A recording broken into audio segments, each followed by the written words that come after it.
beautiful day in Boston. Headline at the Boston Herald. Boston Marathon runners in for pretty nice dry day with light sustained winds.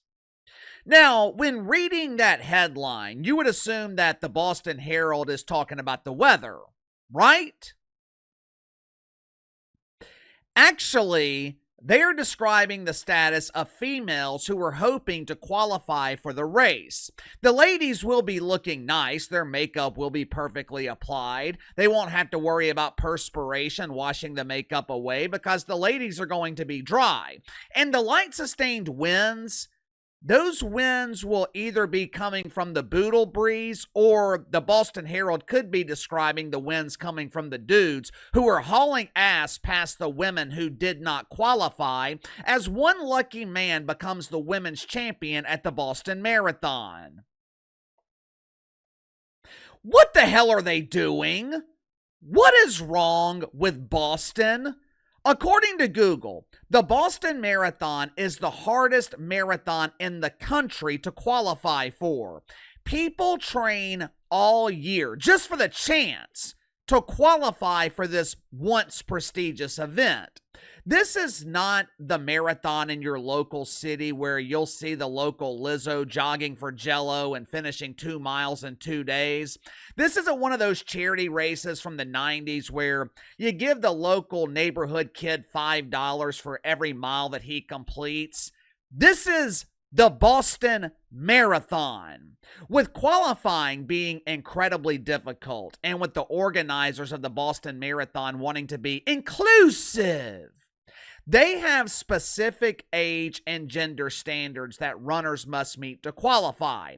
Keywords: gender standards. The Boston Marathon did not want to exclude trans, they, them, and they's dream of crossing the finish line. Now, at the same time, they wanted to make sure that the race remained fair to women. Well, Casey, what about men? Are they making sure that the race is fair to men too? Well, they don't have to worry about Danielle competing against dudes. Even if Danielle, he, him decided to compete against men, Danielle would not have a chance. Hell, Danielle wouldn't even qualify to compete. In the interest of fairness, the Boston Marathon added a third gender category. Obviously, this was not enough to appease deacons at Woke United Methodist and their colleagues at LGBTU and plus Community College. The deacons were demanding that all 72 genders be represented at the Boston Marathon. I'm sure organizers did their best to ensure that all 72 genders had their category on the application, but I guess they couldn't find enough @ identifiers to field a competitive category. So in the interest of fairness, the Boston Marathon allows participants to compete in 3 categories of their choosing: male, female, and then non-binary. Seems fair, right? Men competing against men, women competing against women, and identifiers competing against identifiers. Everyone wins. Everyone should be happy. My inside sources are telling me there are no losers in the non-binary category. Everyone who participates will receive a nice cucumber trophy. And with the addition of a third category, there should be no issues of fairness at the Boston Marathon. They literally implemented a third category to include people who consider their gender to be fluid. Sometimes I'm she, sometimes I'm he. I wake up as they and go to sleep as them. But there's just one problem, one tiny problem. You see, rules are only effective if they're enforced. Unfortunately, the Boston Marathon is either unwilling or afraid to enforce the rules, because there will be at least one biological male stealing a spot and potentially stealing a win from a deserving woman. Make sure to like and subscribe. You can follow me on Twitter at KC_BTL84. Link to the second channel is in the description below. Today on the second channel, going to be talking about the ongoing struggles in the UFL the latest spring football league headed directly for bankruptcy. I'll explain why these secondary football leagues are never going to work in America. So if you haven't already, click the link in the description below, subscribe to the second channel. How many of you guys are familiar with Robert Young? Well, I'm sorry. I just violated the woke commandments and committed the heinous crime of dead naming. Casey, what the hell is dead naming? Well, dead naming is the vicious violation of calling someone by their birth name or their actual name, instead of referring to them by their chosen name. For example, most of you guys call me KC, but my identifier name is Dandelion. If I won the women's division at the Boston Marathon, the check would be made out to Dandelion, not KC. According to the paperwork filed with the Boston Marathon, there is no Robert Young competing at the event. But there is a competitor in the women's division named Rya Suicing. Rya used to be Robert, but now Robert is identifying as Rya. According to the New York Post, the qualifying time for women at the Boston Marathon, it is 30 minutes slower than the qualifying time for men. I know biologists at Woke U disagree with this factual data, but according to these qualifying times, men are significantly faster than women. Yet for some reason, Robert, identifying as Rya, has been allowed to compete against women 338 times since 2009. In 140 of those races, Rya has won medals in their specific age group. That is 338 women who have lost an opportunity so Rya could be included. That's 140 women who have lost their chance to stand on the podium and be recognized for their athletic prowess so Rya could live the transgender anthem written by Shania Twain. Man, I feel like a woman. Correct me if I'm wrong here. The Democrats are supposedly the party of women, right? For decades, the Democrats have celebrated feminism. Deacons at Woke United Methodist, they have complained about the plague of misogyny. They blamed mythical misogyny for 30 years of huge embarrassing failure in the WNBA. But when a biological male is taking hundreds of spots from women and competing at the Boston Marathon as a woman, the Deacons, along with their pretend friends in the mainstream media, they are exercising their right to remain silent. I wonder why. Not everyone is remaining silent, though. Nikki Hiltz has chosen to bring awareness to this issue.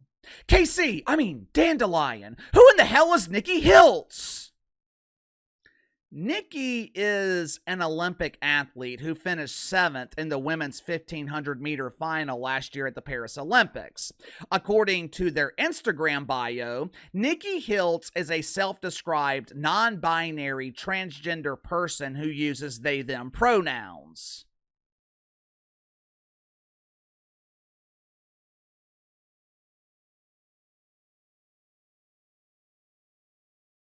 What? Am I missing something? I thought non-binary meant that you didn't have a gender. Just to make sure, I looked up the definition. According to Google, non-binary is defined as gender identity that falls outside of the male-female binary. Okay. From what I understand, and I could be wrong about this, I have never completed the gender studies courses at Woke U, so I'm just a novice when it comes to properly identifying gender. But from my understanding, Nikki Hiltz is a biological female who identifies as transgender, but their gender is fluid and constantly changing. Nikki prefers they/them pronouns, but competes athletically against women, even if Nikki's fluid gender is leaning masculine that day. Got that? Naturally, There are women who are upset that Rya, formerly known as Robert, is allowed to compete at the Boston Marathon against women. I mean, there is a separate category for these competitors, but for some reason, Rya isn't identifying as non-binary today and wants to compete against the gender they are choosing to identify with. Now, just to be clear, the Boston Marathon allows competitors to self-identify, which means you could have Franklin and the Magic Beans and still compete against women. In the 2 years since the non-binary category was introduced, biological men have swept all 3 categories at the Boston Marathon. The female winner had Frank, the non-binary winner had Beans, and obviously the male winner had a combination of both. But according to Nikki Hiltz, who conveniently chooses to compete against women even though they can't stand to be described as a woman, according to Nikki Hiltz, it's all good. If women don't want to compete against Rya, they should just quit. No one is forcing them to compete. There were going to be men in the women's field of the Boston Marathon, my first instinct was to drop out. Then drop out. This person is upset because the Boston Marathon has allowed trans women to compete. And it's like, I don't understand why that takes anything away from you. If you want to throw a fit and be like, I want to drop out, then drop out. Are you going to win the women's division or take prize money? I don't think so. So I don't understand the what you're upset about.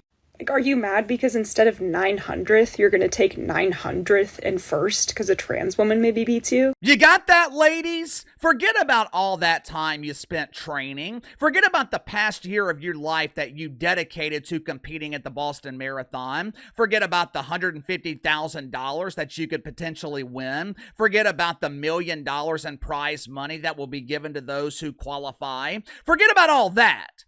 There's something much more important to consider. We must be inclusive. We must sacrifice the rights of hundreds of women to include one. This has been going on for 2 years at the Boston Marathon. Actually, it could be longer than that. Rya has been competing against women since 2009. Since the Boston Marathon is unwilling to do anything about it, the women, I guess, are going to have to fight for themselves. The thing is, if you're organized, this problem is relatively easy to solve. Look at what happened a couple of years ago with Bud Light and Dylan Mulvaney. Bud Light never fully recovered. Women have organized before. Look at what happened with Target. The boycott against Target was so effective, they distanced themselves from Pride Month. So why has this gone unnoticed for 2 years at the Boston Marathon? You tell me, should women boycott the Boston Marathon? Or at minimum, boycott their sponsors, which are Bank of America and Adidas? Why is the Boston Marathon unwilling to enforce their own gender categories? What's the point of having a third category if participants are allowed to select their own gender? Sound off in the comments below. I'll see you guys later.